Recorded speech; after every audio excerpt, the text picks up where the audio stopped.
I heard the bride's brother only has a middle school education. It would be a disgrace for the family to be associated with such poverty. At my dear sister's wedding, as I shed tears over her beautiful appearance, wishing our late father could see her, my father-in-law suddenly began mocking me during his speech. Maybe I should prescribe some medicine for stupidity. He seemed to be trying to get laughs, but he was the only one chuckling. The troublesome person, ruining the celebratory atmosphere, continued to direct insults at me. Just as everyone started feeling uncomfortable, my sister began to laugh. My father-in-law looked at her in confusion. Then, with a stern expression, she addressed him coldly. With those words, he realized who he had insulted and regretted everything he had said. My name is Kevin Johnson. My father was a small business owner who was fairly successful, so our family of 4, including my parents and sister, lived comfortably. With financial stability, I focused heavily on my studies. Of course, I also valued my responsibilities in committees and friendships. As a result, I was seen as a top student with a good reputation. I was proud of this and worked even harder. I was always surrounded by people and never experienced any misfortune. I lived a life completely free from despair. However, my life took a drastic turn after an accident. It was winter of my second year in middle school. Just as I was about to focus seriously on preparing for high school, my father, Mike, died in a car accident. This caused my mother to become severely depressed and bedridden. Already frail and often ill, she ended up staying in the hospital for a while. Additionally, we discovered that my father had debts. The business seemed successful, but it only appeared that way. With the cost of repaying debts and covering the funeral expenses, our savings were nearly depleted by the end. After these events, I decided to forego high school. I needed to support our daily expenses, my mother's medical treatment, and my sister Emily's education. With no qualifications beyond middle school, I was hired as a waiter at a restaurant. A friend of my father, aware of our situation, offered me a job at his establishment. However, that alone wasn't enough to sustain us, so I delivered newspapers and did some home-based work in my spare time. By the time a year had passed since my middle school graduation, my mother's health had improved enough for her to handle household chores and some light work. Mom, Kevin. I'm going to give up on high school and work too. I can't let you both carry all the burden. Emily, who was about to take her high school entrance exams, once said this. What are you talking about, Emily? Don't worry about the house. Follow your dreams. That's right, Emily. You've always said you wanted to go to college. But both my mother and I rejected her idea. I didn't want her to give up on what I had to. Moreover, thanks to our efforts, our life was finally stabilizing. Although we couldn't call it comfortable, it wasn't bad enough to crush Emily's dreams just to help out. We're managing fine, so you should follow your own path. Kevin. After repeating this a few times, Emily finally agreed. Another year passed. I got into high school. Happily, Emily's path after graduating from middle school has been decided. It's a nationally renowned private preparatory high school. Showing us a postcard, she proudly announced her acceptance. In the center was the word accepted in bold letters. And look here. This is. Where she pointed, it read Scholarship A. This designation was for the top 5 scorers among the applicants, covering all expenses from admission to graduation. That's amazing. Way to go, Emily. Apparently, she had studied intensely to earn this scholarship, wanting to relieve us of financial burdens. Her results showed outstanding language skills, ranking at the top nationwide. Despite our advice not to worry about the family, she did it anyway. I felt immense pride and gratitude for her efforts. Another 3 years went by. Emily continued her hard work in high school and was accepted into college. Moreover, she qualified for a grant-based scholarship. Since the campus was out of state, she would start living on her own. While I felt a twinge of sadness, I wholeheartedly celebrated her new chapter. Seeing her chase her dreams so diligently made me as happy as if it were my own success. Time flies, and it's been a little over 4 years since Emily graduated from college. By that time, life had completely stabilized. While my mother still had occasional health issues, she had mentally recovered to the state she was in before my father's passing. Emily, now a college graduate, worked in the secretary department of a major corporation. I heard she was highly regarded for her quick learning and excellent performance. Though the department had many experienced secretaries, she was thriving without falling behind.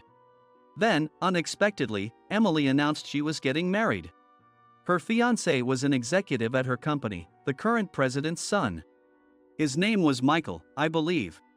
Despite being the president's son, he was a humble and sincere person.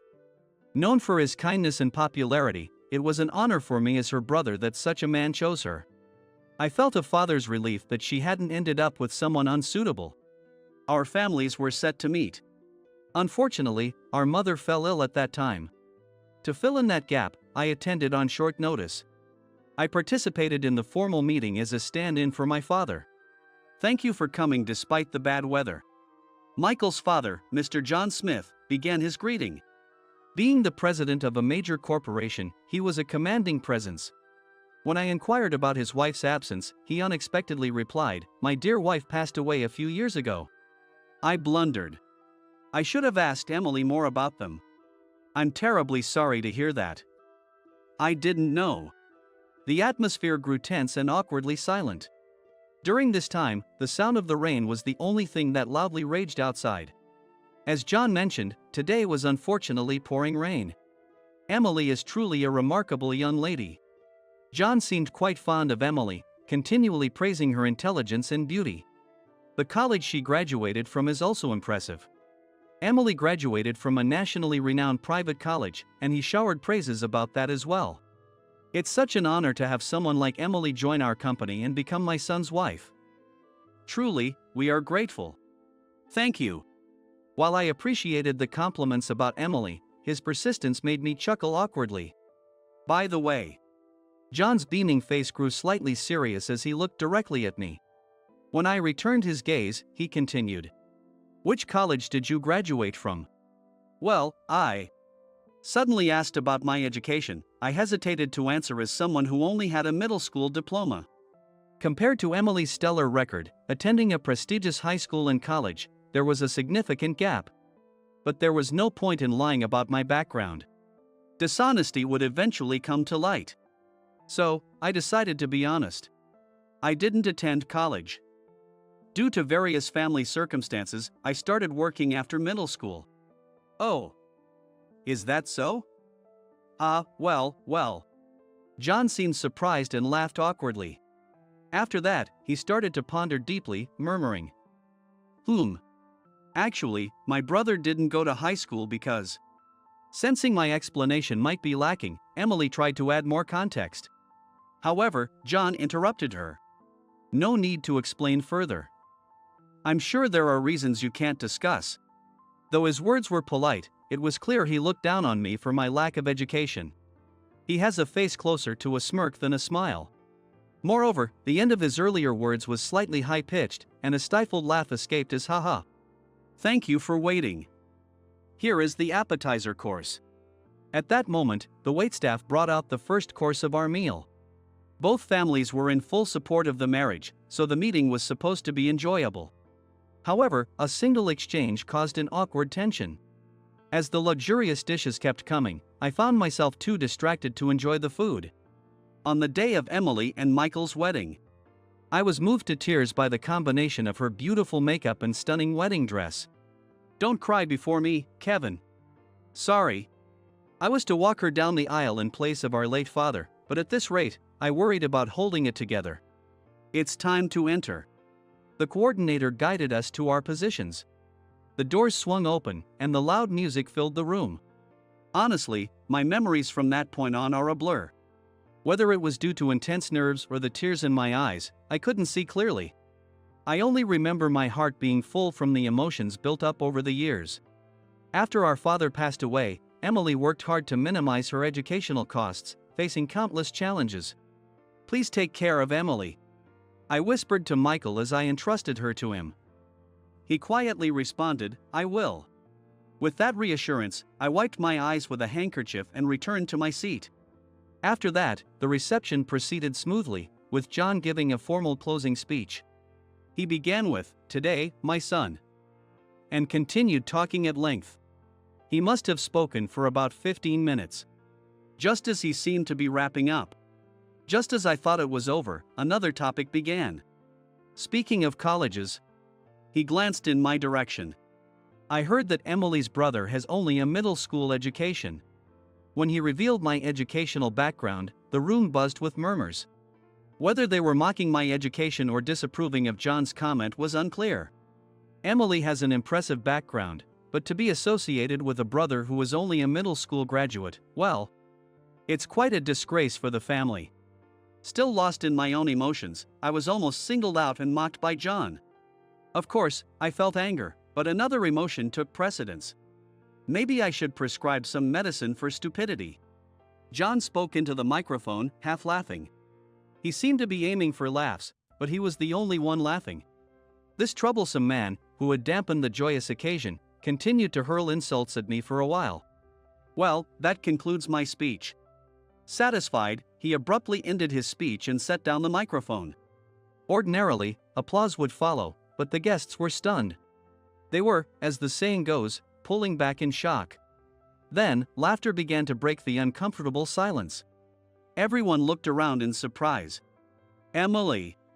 After a few seconds, I realized it was Emily who was laughing. John watched her with a puzzled expression. Though he didn't say it, his face clearly asked, "What's so funny?" Even as he stared, Emily kept laughing, holding her stomach. Tears formed at the corners of her eyes from laughing so hard, and I worried her makeup might get ruined. After laughing for a while, she let out a weary ah, and then looked at John with a serious expression. "John, you really should recognize your shareholders' faces." "Excuse me? Shareholders?" Michael nodded in agreement with Emily, glaring sharply at John. "Don't you remember that Kevin attended our shareholders meeting? He's a major shareholder in our company." I hadn't known all the details about John, such as his late wife's passing. However, I didn't expect him to be unaware of who I was. At the family introduction, I thought my introduction was merely formal. But to him, it was genuinely his first time meeting me. "What? What?" John could only respond with confusion. He seemed utterly flustered. "Well then." I stood up slowly and walked toward him. Emily's background is impressive, but what was that again? He was too shocked to speak. He must have realized, from Emily's words, who I was and what he had just done. My father had owned a substantial amount of stock. When he passed away, I was still in the 8th grade. I was too young to manage such investments. Thus, my mother became the official heir to the stocks. However, my mother wasn't in a good mental state at that time, so the inherited stocks remained untouched for a while.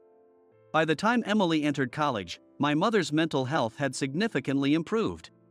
She finally had the capacity to consider the inherited stocks. Upon thorough examination, we discovered that most of the companies my father had invested in had grown substantially, providing us with more than enough to escape our precarious financial situation. Thanks to this, our lives stabilized, and my job at the restaurant was sufficient to cover our needs. During this period, I became interested in stocks and started investing our surplus funds, following in my father's footsteps. Slowly, I continued to increase our holdings, eventually becoming a major shareholder in John's company. Even though it was a company mentioned in my father's notes, looking back now, I think it was a very risky approach. I was saved because this company succeeded. "I'm disappointed in you, Dad." Michael addressed John, who stood trembling in shock. "I always respected you for growing our business as the president." "Michael." John began to shake, calling Michael's name as he snapped back to reality. "But not recognizing a major shareholder's face? That's unacceptable for a president. And before that, how could you insult someone like that? Especially a family member?" John, now tearful, muttered Michael's name repeatedly.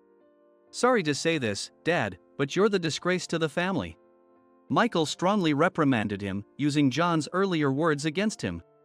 John groaned, "Ugh," then looked at me resentfully with his paled face. "Why would a middle school graduate buy our company's stock?" Pointing weakly at me, he questioned. His question made no sense anymore. "Does one need a degree to buy stocks?" I replied in exasperation, causing John to blush and look down. If you must know, my father left notes indicating which stocks to buy. Ever heard of James Johnson? When I mentioned my father's name, John's face turned from red to ashen. He was in an accident. His trembling was severe. Seeing this, Michael called the staff to escort John away and declared the wedding over. There were 2 reasons I bought shares in John's company. 1, because Emily worked there. And 2, as I mentioned, it was recommended in my father's notes. Most of my father's stocks were in businesses of his associates. John's company was one of them, but I never imagined Emily would join it and marry Michael. Intrigued by this miraculous connection, I investigated further after the family meeting. I found several suspicious points. It seems my father and John were business partners. I said over the phone to Michael, sharing my findings. Yes, I remember the name James from when I was a kid. My father died when I was in 8th grade, and since Michael is the same age as Emily, he would have been in 6th grade then. My father's schedule book notes that on the day of the accident, he had a meeting with John. Interesting, and what kind of business were James and my father involved in? Let me see. I pulled out some confidentiality agreements and other documents from my father's files and read the business details aloud. That business, Michael exclaimed, explaining that the venture was what had propelled John's company to rapid growth.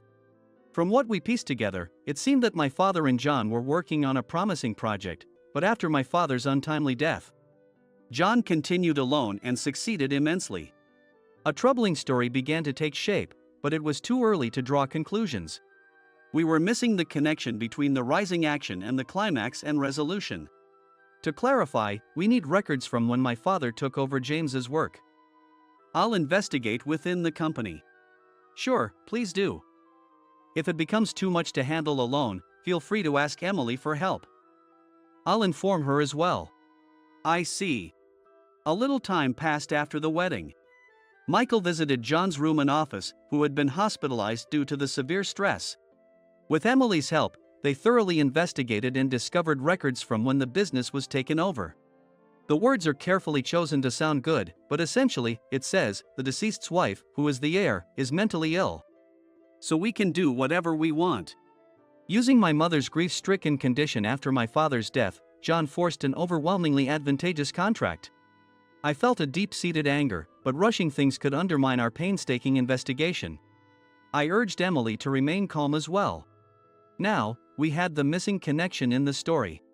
About a month later, John had returned, but he was far from his former self. At times he would ramble incoherently, other times he would wander out to drink heavily. It must have been painful for Michael to see him in such a state, but he approached him for the sake of the investigation. I picked up my drunk father from a bar and managed to create a one-on-one situation. Michael informed me over the phone. He confessed, with a bizarre sense of pride, that he tampered with James's car brakes. Michael's voice, on speakerphone, began to tremble. His voice cracked, and I could hear him sniffling. He also admitted to burdening James's wife with debts and taking over the business. He did it to monopolize James's business and grow his own company. Emily and I were left speechless. The cause of my father's death might not have been an accident. It could have been an intentional act orchestrated by the despicable John.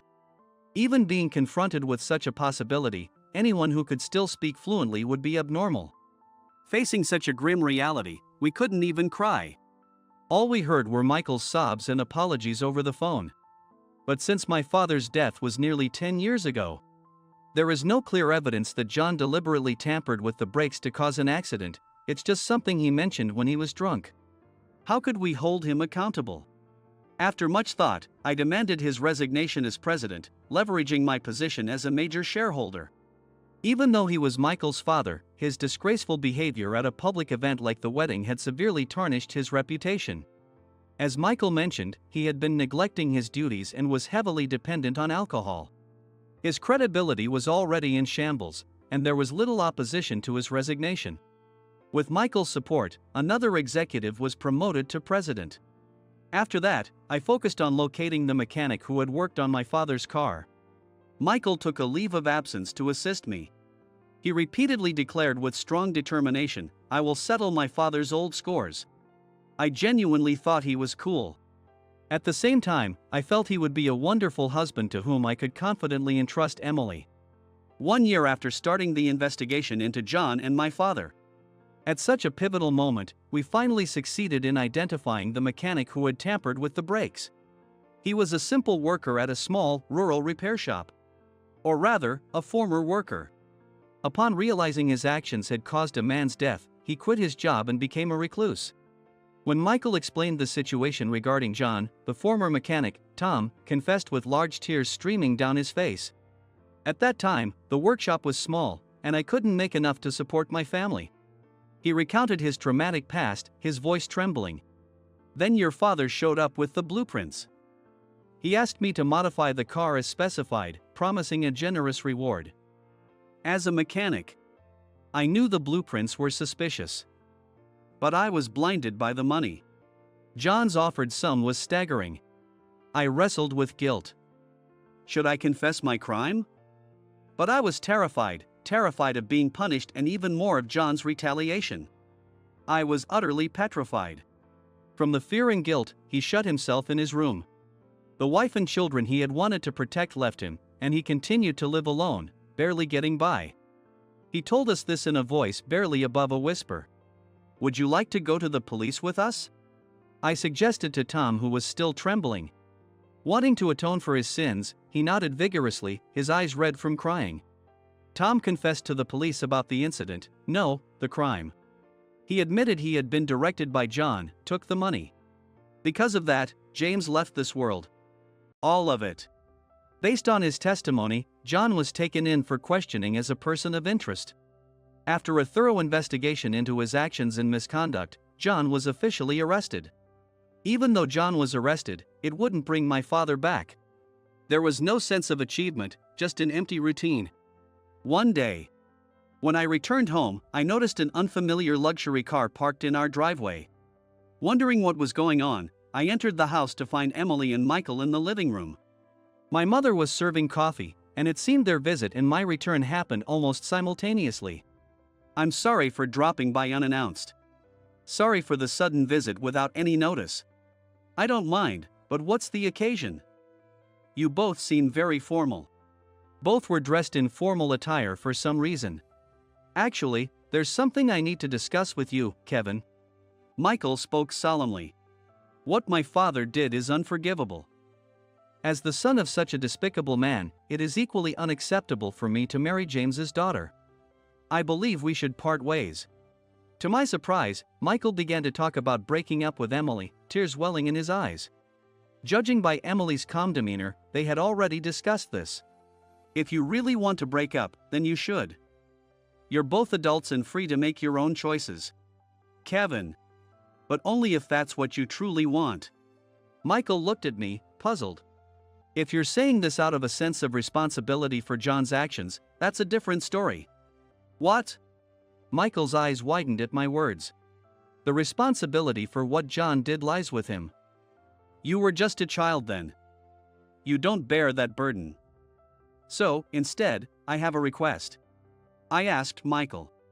Ignoring his confusion, I continued. If your feelings for Emily haven't changed, could you please make her happy? Kevin. You're right. My feelings haven't changed. I still want to be with Emily with all my heart. When I looked up, Michael was crying as he spoke. Emily, sitting beside him, was hiding her face in her hands, blushing. Emily, are you okay with this? Yes, thank you, Kevin. Their emotions seemed to spread, making me feel a bit embarrassed too. To cover it up, we all laughed together for a while, including my mother. The sun was setting, painting the sky a deep orange. Hearing a few crows cawing, I stood before my father's grave and put my hands together in prayer. Long time no see, Dad. I opened my eyes and began recounting everything that had happened recently. It happened last year, but Emily got married. Her husband is an executive at her company, and he's a very sincere person. The flowers I had placed swayed in the wind, as if nodding in agreement. It seemed that my father was pleased with Emily's happiness. I then briefly mentioned the man named John, who had once been my father's business partner. But don't worry, Dad. The man who deceived you has been brought to justice. The verdict hasn't been delivered yet. But he's admitted his guilt and appears to be remorseful. What kind of punishment John will face remains unknown. Will he regret his actions? Will he apologize to my father? That's up to him, and it's something I can't predict. Tom, who tampered with the brakes, feared retribution from his employer and kept silent about his crime. Similarly, John might have been living in fear of someone's revenge. His extraordinary shock at Emily and Michael's wedding. It seemed to indicate the answer. How did he feel, standing on the ill-gotten pedestal of his position? And now, having lost his status and social credibility, what must he be feeling? I might be a bad person for hoping that he experiences the same pain my father did. But I want to live my life with integrity. I want to be a strong person who can be proud of himself and never have to feel ashamed. I told my father these wishes and left the cemetery.